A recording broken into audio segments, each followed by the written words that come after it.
நம்பகத்தன்மையான செய்திகளுக்கு RTN. வணக்கம், நான் சந்திரகலா ஐயப்பன். இனி முதன்மை செய்திகளை காண்போம். தேசிய தடுப்பூசி திட்டம் நாளொன்றுக்கு 75,000 பேருக்கு செலுத்த இலக்கு.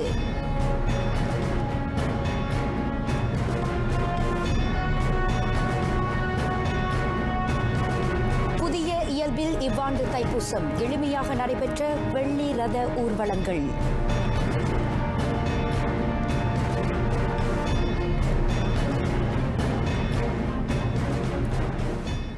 இன்று நாட்டில் 1858 பேர் COVID-19 வைரஸ் தொற்றிலிருந்து மீண்டனர். அதேவேளை 3680 பேருக்கு தொற்று உறுதிப்படுத்தப்பட்டது. 7 பலியானதாக சுகாதார தலைமை இயக்குநர் தான் ஸ்ரீ டாக்டர் நௌரிஷாம் அப்துல்லா தெரிவித்தார். படுத்தப்பட்டவர்களில் 3674 பேர் உள்நாட்டினர். எஞ்சிய 6 வெளிநாட்டிலிருந்து நாட்டிற்கு திரும்பியவர்கள். மிக அதிகமாக தொற்றுகள் ஜொஹூரில் பதிவாகியுள்ளன. 1069 பேர் அங்கு தொற்றுக்கு இலக்காகியுள்ளனர். அடுத்த நிலையில் 822 தொற்றுகளுடன் ஸ்லாங்கூர் உள்ளது. கோலாலம்பூரில் 698 பேரும், சபாவில் 295 பேரும் பாதிக்கப்பட்டுள்ளனர். 314 பேர் தீவிர கண்காணிப்பு பிரிவில் சிகிச்சை பெற்று வரும் வேளை 122 பேருக்கு மூச்சுக் கருவி பொருத்தப்பட்டுள்ளது. தினசரி தொற்று மீதான அறிக்கையின் வழி தான் ஸ்ரீ டாக்டர் நௌரிஷாம் இவ்விவரங்களை வெளியிட்டார். நடமாட்ட கட்டுப்பாட்டு உத்தரவு விதிகளை மீறிய குற்றத்துக்காக நேற்று 506 பேர் கைது செய்யப்பட்டனர். அவர்களுள் 473 பேருக்கு தண்டம் விதிக்கப்பட்ட வேளை 33 பேர் தடுத்து வைக்கப்பட்டதாக பாதுகாப்பு விவகாரங்களுக்கான மூத்த அமைச்சர் டாக்டர் ஸ்ரீ இஸ்மாயில் சப்ரி யாக்கூப் தெரிவித்தார்.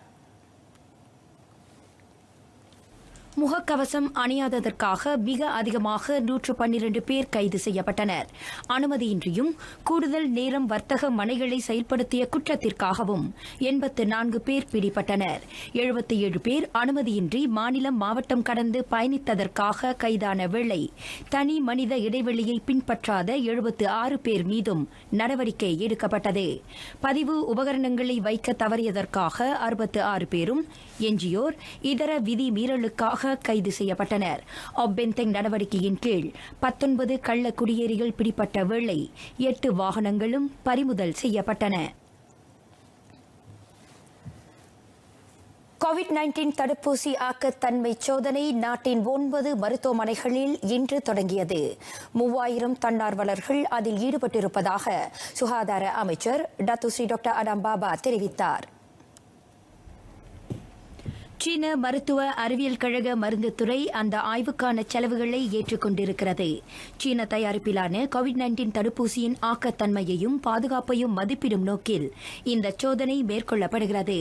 அம்பாங், சரவாக், பினாங்கு, சப்ராங்ஜயா, தைப்பிங், சுங்கைபுலோ உள்ளிட்ட 9 மருத்துவமனைகள் அதனை கையாளுகின்றன. அந்த தடுப்பூசியின் ஆக்கத்தன்மை மீதான முதல் 2 கட்ட சோதனைகள் சீனாவில் அதன் குடிமக்களிடம் மேற்கொள்ளப்பட்டன. அதில் கடுமையான பக்க விளைவுகள் கண்டறியப்படாததால் மலேசியாவில் 3ஆம் கட்ட சோதனை மேற்கொள்ளப்படுவதாக டாக்டர் ஸ்ரீ டாக்டர் அடாம் பாபா விவரித்தார். COVID-19 தடுப்பூசி போடும் நடவடிக்கை நாடு தழுவிய நிலையில் வரும் மார்ச் மாதம் தொடங்கும். நாள் ஒன்றுக்கு 75,000 பேருக்கு தடுப்பூசி செலுத்த இலக்கு வகுக்கப்பட்டிருப்பதாக அறிவியல் தொழில்நுட்ப புத்தாக்க அமைச்சர் கைரி ஜமாலுடன் தெரிவித்தார். தடுப்பூசி கையிருப்பை பொறுத்து 2வது முறையாக போடப்படும் தடுப்பூசியை ஒரே நாளில் 1,50,000 பேருக்கு போடும் இலக்கையும் அரசாங்கம் கொண்டுள்ளது. இதன் வழி அடுத்த ஆண்டு அல்லது இவ்வாண்டு இறுதிக்குள் மக்கள் தொகையில் 80 விழுக்காட்டினர், அதாவது 2,70,00,000 பேருக்கு தடுப்பூசி செலுத்த முடியும் என கைரி நம்பிக்கை தெரிவித்தார். 4ஆம் காலாண்டுக்குள் நாட்டு மக்களுக்கு தேவையான தடுப்பூசிகளை பெறுவதற்கு அரசாங்கம் தொடர்ந்து முனைந்து வரும் என அவர் உறுதியளித்தார். இதுவரை தடுப்பூசியை போடுவதற்காக அரசாங்கம் 600 பகுதிகளை அடையாளம் கண்டுள்ளது. அது மட்டுமின்றி பரந்த பகுதிகள், விளையாட்டு அரங்குகள் ஆகிய பகுதிகளிலும் இந்நடவடிக்கை மேற்கொள்ளப்படும். தனியார் கிளினிக், மருத்துவமனைகள் ஆகியவற்றிலும் தடுப்பூசியை போடும் நடவடிக்கை பரவலாக மேற்கொள்ளப்பட்டால் அரசாங்கம் நிர்ணயித்துள்ள இலக்கை இவ்வாண்டு இறுதிக்குள் நிறைவேற்ற இயலும். அது மட்டுமின்றி மக்கள் வசிக்கும் 10 கிலோமீட்டர் சுற்று வட்டாரத்தில் தடுப்பூசிகளை போட்டுக்கொள்ளும் மையங்கள் அமைக்கப்படும் என கைரி விவரித்தார். 2ஆம் கட்ட பிரிஹாத்தின் நேஷனல் BPN 2.0 உதவித்தொகை ஒரு வாரத்திற்குள் அங்கீகரிக்கப்பட்டோரின் பொருளாக கணக்கில் செலுத்தப்படும். இம்மாதம் 21ஆம் தேதி தொடங்கி அந்த உதவித்தொகை செலுத்தப்பட்டு வரும் நிலையில் சிலருக்கு குழப்பம் ஏற்பட்டுள்ளதால் நிதி அமைச்சர் தங்கு டாக்டர் ஸ்ரீ ஜாஃப்ருல் தங்கு அப்துல் அசீஸ் அது பற்றி விளக்கமளித்துள்ளார். 238 கோடி ரிங்கிட்டை உட்படுத்திய தொகையை BPN 2.0 கொண்டிருப்பதால் தொடர்புடையோர் பொருளாக கணக்குகளில் அதனை செலுத்துவதற்கு குறைந்தது ஒரு வார காலம் தேவைப்படும். அதனால் அனைவரும் பொறுமை காக்க வேண்டும் என தங்கு டாக்டர் ஸ்ரீ ஜாஃப்ருல் கேட்டுக் கொண்டார். இம்மாதம் 21ஆம் தேதி முதல் 24ஆம் தேதி வரை 64 லட்சம் பேருக்கு அந்த உதவித்தொகை செலுத்தப்பட்டுள்ளது. 25ஆம் தேதி முதல் 29ஆம் தேதி வரை 38 லட்சம் பேருக்கு உதவித்தொகை செலுத்தப்படும் என அமைச்சர் கூறினார். பொருளாக கணக்கு இல்லாத 7,50,000 பேர் பேங்க் சிம்பன நேஷனல் பொருளாகத்தில் ரொக்க பணத்தை பெறலாம். நடமாட்ட கட்டுப்பாட்டு காலகட்டத்தில் 1,10,60,000 குடும்ப உறுப்பினர்களுக்கும் திருமணமாகாதவர்களுக்கும் இந்த உதவித்தொகை கை கொடுக்கும் என்பதால் விரைவில் இப்பணம் அனைவருக்கும் பகிர்ந்தளிக்கப்படும். 38வது லக்ஸானா அறிக்கையை மெய்நிகர் வாயிலாக தாக்கல் செய்து தங்கு டாக்டர் ஸ்ரீ ஜாஃப்ருல் இவ்விவரங்களை வெளியிட்டார்.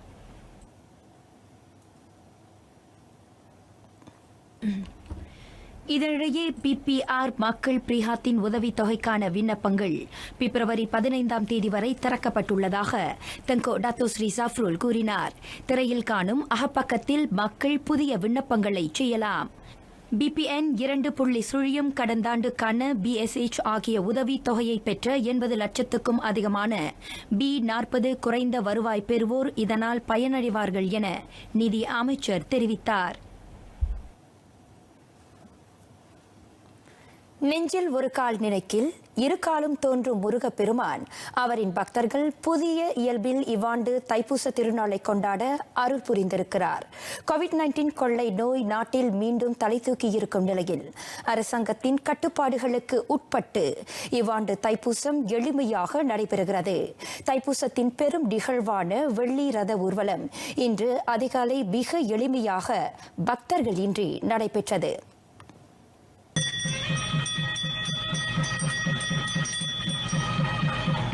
தை மாசம் பூச நட்சத்திரத்துடன் கூடிய முழு நிலவு நாளில் அன்னை ஆதிசக்தியிடம் இருந்து ஞானவேல் பெற்று வள்ளி தேவானை சமேதராக திருமுருக பெருமான் தலைநகர் அருள்மிகு மகா மாரியம்மன் கோவிலில் இருந்து பத்துமலை திருத்தலம் நோக்கி இன்று அதிகாலை 3 மணி அளவில் புறப்பட்டார்.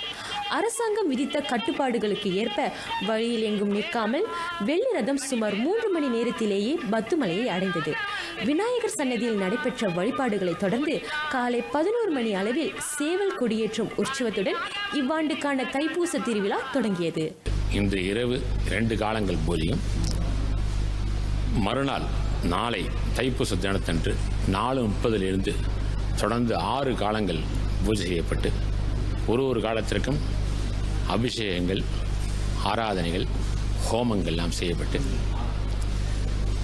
சிறப்பு அபிஷேகம் ஒரு காலத்திற்கும் ஒரு சிறப்பு பூஜைகள் எல்லாம் செய்யப்பட்டிருக்கிறது.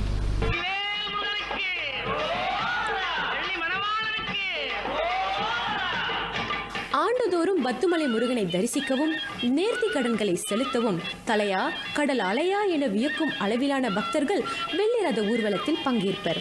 ஆனால் இவ்வாண்டு COVID-19 தொற்றால் நாட்டில் விதிக்கப்பட்டுள்ள கட்டுப்பாடுகளுடன் வெள்ளி ரத ஊர்வலம் முற்றிலும் மாறுபட்ட சூழலில் நடைபெற்றது.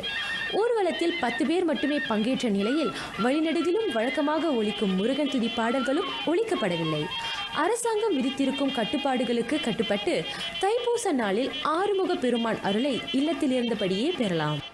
வீட்டில் இருந்தபடியே நீங்கள் பிரார்த்தனை செய்யலாம். எப்படின்னு கேட்டீங்கன்னா, அன்றைக்கி விரதங்களாக இருக்கலாம். சில 3 விரதம் இருப்பாங்க. அன்றைக்கி ஒரு நாள் மட்டும் விரதம் இருப்பாங்க. விரதமாக இருந்து வீட்டில் வச்சுருக்கிற வேலை எடுத்து ஒரு தாம்பாளத்தட்டில் வைத்து கொண்டு சிறப்பு அபிஷேகங்கள்லாம் அதில் செஞ்சு சந்தனம் குங்குமங்கள்லாம் அதில் சிறப்பாக அலங்காரங்கள் செய்யப்பட்டு நம்ம கந்த சஷ்டி பாராயணம் போன்ற முருகன் சம்பந்தமான விஷயங்கள் எல்லாம் நீங்கள் பிரார்த்தனை செய்து சிறப்பு நைவேத்தியங்கள்லாம் வீட்டிலேயே செஞ்சு நம்ம பிரார்த்தனை செஞ்சுக்கலாம். 2 காலம் பூஜை பண்ணலாம். வீட்டில் காலம்பரை செய்யலாம், சாயந்தரம் செய்யலாம். நிச்சயமாக முருகபெருமான் உங்களுக்கு அனுகிரகம் செய்வார். வேல் எங்கே இருந்தாலும் அந்த சக்தியான வேல் தான் அது. அந்த வேலுக்கு நீங்கள் பூஜை பண்ணுறது சிறப்பான ஒன்று. 10 மலை திருமுத்து குமரனை பார்த்து கழித்திருப்போம்.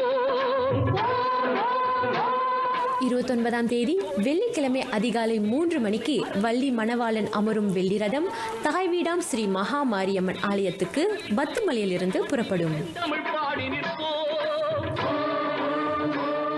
இங்கு சந்தனம் குங்குமம். லட்சக்கணக்கான பக்தர்கள் இல்லை, சாலை எங்கும் தண்ணீர் பந்தல்கள் இல்லை, ஆயிரம் தேங்காய்கள் உடைக்கப்படவில்லை. பினாங்கு தண்ணீர்மலை தண்டாயுதபாணி ஆலயத்தின் வெள்ளி ரத ஊர்வலம் இன்று அதிகாலை மிகவும் எளிமையான முறையில் நடைபெற்றது. இதன்படி 127ஆம் ஆண்டாக நாட்டின் அந்த முதல் வெள்ளி ரதத்தின் ஊர்வலம் இடையராது நடைபெற்ற வரலாறும் தொடர்கிறது. தண்ணிமலை முருகானே தணிகைமலை வேலவனோ கன்னித்தமிழ்நாடு விட்டு கரை கடந்து சென்றவன். பினாங்கு வாட்டர்ஃபால் சாலை தண்ணீர்மலை அருள்மிகு தண்டாயுதபாணி ஆலயத்தின் வெள்ளி ரதம் 1894ஆம் ஆண்டில் மலைநாட்டுக்கு கொண்டு வரப்பட்டது. மலேசியாவின் முதல் வெள்ளி ரதமும் இதுவே.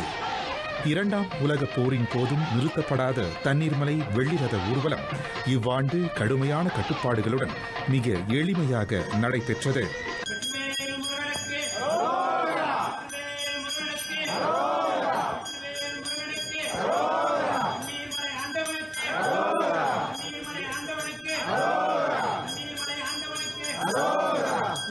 ஆயினும் பழமையும் பாரம்பரியமும் மாறாமல் ஊர்வலம் நடைபெற்றது.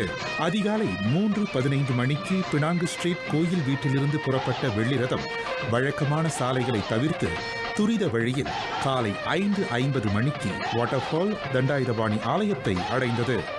குங்குமத்தை காக்கும் முகம் ஒன்று, பாடுகின்ற ஏழைகளை காணும் முகம் ஒன்று, சஞ்சலத்தில் வந்தவரை தாங்கும் முகம் ஒன்று, சாலிமத வேதமின்றி பார்க்கும் முகம் ஒன்று, நோய் நொடிகள் தீர்த்து வைக்கும் வண்ண முகம் ஒன்று, 100 முகம் காட்டுதம்மா 6 முகம் இங்கு, 6 முகம் இங்கு.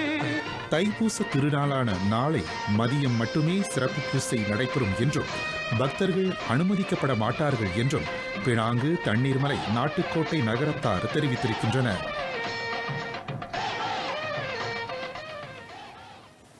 கோவிட்-19 பெருந்தொற்று தீரா இன்னலை மட்டும் தரவில்லை.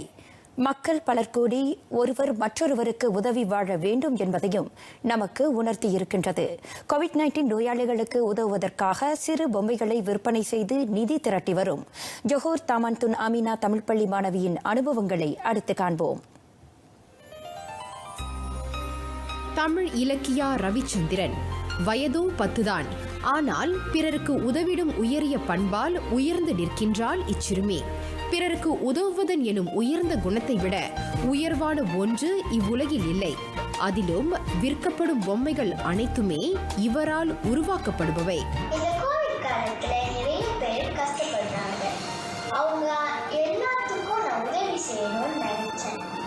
அப்பொழுது இந்த பாடத்தை பொம்மைகளை செய்யும் பாடத்தை ஆசிரியர் எனக்கு பாடமாக கொடுத்தார். அப்பொழுது நான் இந்த பொம்மைகளை செய்து என் உறவினர்கள், நண்பர்கள், அப்பாவின் நண்பர்கள் ஆகியவற்றுக்கும் இந்த பொம்மைகளை விற்று அதிலிருந்து வந்த பணத்தை நான் நன்கொடை பெற்று செலுத்தினேன். உங்களால் முடிந்த உதவிகளை மற்றவர்களுக்கு செய்யுங்கள். இவர் விற்கும் ஒரு பொம்மையின் விலை 5 ரிங்கிட் மட்டுமே. ஜொஹூர் பாரு நூசா பெஸ்தாரி பெட்ரோல் நிலையத்துக்கு வெளியில் பொம்மைகளுடனும் கோவிட்-19 நோயாளிகளுக்கான நன்கொடை பெட்டியுடனும் காத்திருக்கும் தமன் துன் அமினா தமிழ் பள்ளி மாணவியுமான இவர் இதுவரை 115 ரிங்கிட் 90 சென்னை திரட்டியிருக்கின்றார். சிறார் நல மருத்துவர் ஆவதே தமது மகளின் எதிர்கால ஆசை என கூறுகின்றனர் தமிழ் இலக்கியாவின் பெற்றோர்கள். தமிழ் இலக்கியா இயற்கையாகவே நல்ல இலக்க குணத்தோடு தான் அங்கே இருக்காங்க. பிறகு இந்த கடைக்கு போகும்போது அவங்க அப்பா என்ன செய்வார், இந்த ஆதரவற்றோர் அவங்களுக்குலாம் அந்த உண்டியல் வைத்திருப்பாங்க இல்லையா, அந்த உண்டியலில் காசு போடுவார். அதையும் இவங்ககிட்ட கொடுத்து போட சொல்லுவார். அதுலேருந்து அவங்க அந்த பழக்கம் வந்து அந்த உண்டியல் எங்கே பார்த்தாலும் காசு போடணும் என்ற எண்ணத்தோடு தான் அவங்க இருப்பாங்க.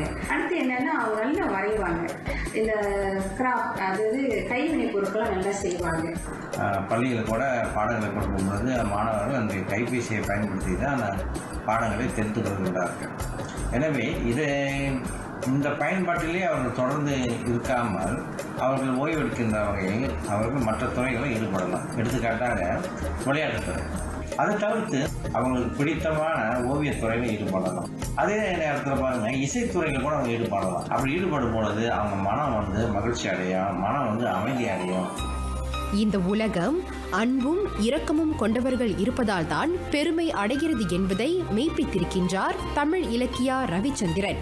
இச்சிறுமியிடம் வெளிப்படும் கருணையும் இரக்கமும் ஒவ்வொருவருக்கும் இருந்தாலே நாட்டில் COVID-19 தொற்றால் பாதிக்கப்பட்டவர்கள் அனுபவிக்கும் சுமை கணிசமாக குறைக்கப்படலாம். மனிதத்தின் மேன்மையே மனித நேயம்தான். பிறருக்கு உதவுவதும் ஒரு பேருதான். எனவே மனித நேயத்தை விதைத்துக் கொண்டே இருப்போம்.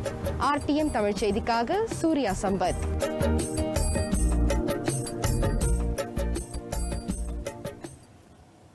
ஆசியா பசிபிக் ஜி தமிழ் ஒலிபரப்பு நிலையம் ஏற்பாடு செய்திருந்த அனைத்துலக தமிழ் குறும்பட போட்டியில் வெற்றி பெற்ற மலேசியர்களுக்கு ஃபீனாஸ் பாராட்டு தெரிவித்துள்ளது.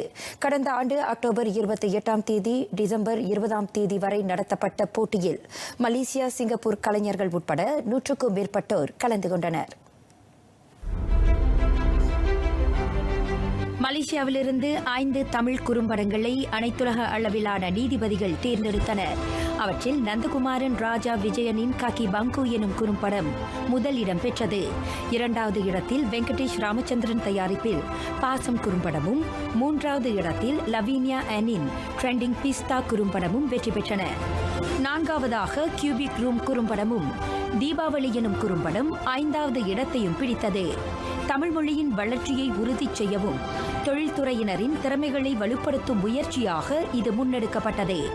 இந்திய சந்தை செயற்குழு மூலம் ஃபீனாஸ் ஆசிய பசிபிக் ஜி தமிழ் அனைத்துலக ஒலிபரப்புடன் வியூக ஒத்துழைப்பை மேற்கொண்டது. இதன் மூலம் உள்நாட்டு திரைப்படம் அனைத்துலக அளவில் ஒலிபரப்புவதற்கான வாய்ப்பு கிட்டியுள்ளது. கடந்த ஆண்டு முதன்முறையாக ஏற்பாடு செய்யப்பட்ட இந்த அனைத்துலக தமிழ் குறும்பட போட்டியில் மலேசியாவைச் சேர்ந்த டாக்டர் விமலா பெருமாள் உட்பட சிங்கப்பூர், இந்தியாவைச் சேர்ந்தவர்கள் நீதிபதிகளாக இருந்தனர்.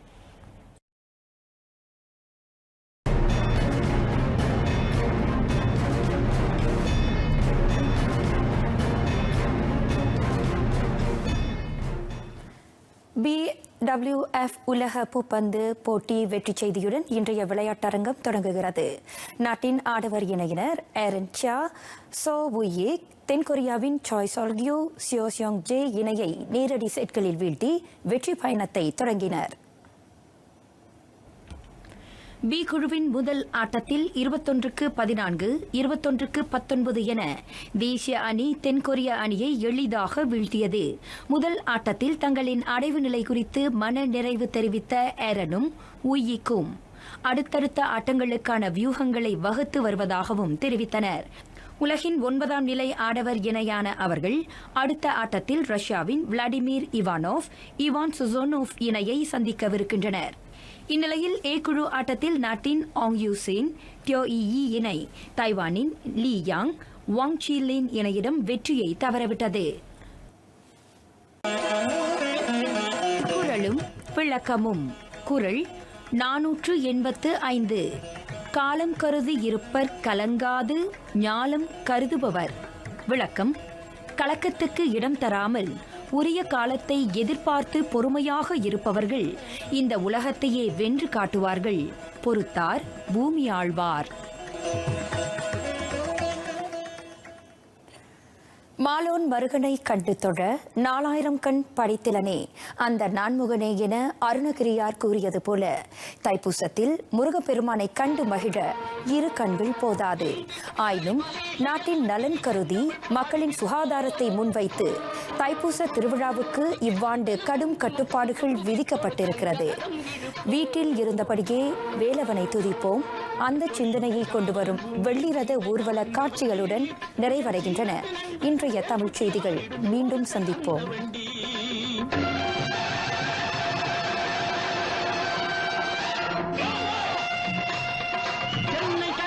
தேங்காய் கொடுத்தது செட்டி முருகனுக்கே, தென்னை கனிந்தொரு தேங்காய் கொடுத்தது செட்டி முருகனுக்கே, அதில் இன்னும் 1 லட்சம் போட்டுடைத்தார் அந்த இன்ப தலைவனுக்கே.